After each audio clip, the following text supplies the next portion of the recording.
is human life. This is reality. Not a football game, not a baseball game. And you look at these countries like China, like Iran, like Venezuela that are trying to survive, that are facing far more hostile circumstances than those of us who are Western leftists can ever imagine, fighting for their revolution. We don't understand it. We don't understand it. And they have to make compromises. They have to make sacrifices. They have to make strategic alliances. And they do things that they are in situations that we don't even want to imagine. Right? I've used the example before of how the Bolsheviks implemented the death penalty for drinking alcohol a week after the revolution, right? Because people were drinking and partying to celebrate the revolution, and the White Army was coming, and so they conscripted all the men, and they said, if we catch you with alcohol, we execute you. And they had to have enforced it at least a couple times. Can you imagine shooting somebody for drinking alcohol? I can't imagine that. I can't imagine that.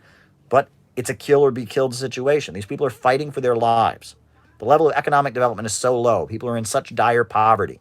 It's a kill or be killed situation. They're fighting for control of their country so they can organize the economy and feed the people, right? And it's not a situation that any of us who are Western leftists can even comprehend. Violent revolutions are not good, pleasant things, folks. They're not romantic. They're not Hollywood movies. They're ugly. Lots of people die. Lots of people get hurt. Lots of lives are destroyed. People have PTSD for the rest of their lives. Revolutions, when they become violent revolutions, are very, very horrific, you know? I think at Kent State University, May 4th, 1970, four students were killed. You know, horrendous event. 4 students were killed.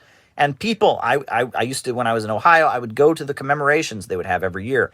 And there were crowds full of people with PTSD who were having episodes, who were traumatized by seeing 4 people gunned down.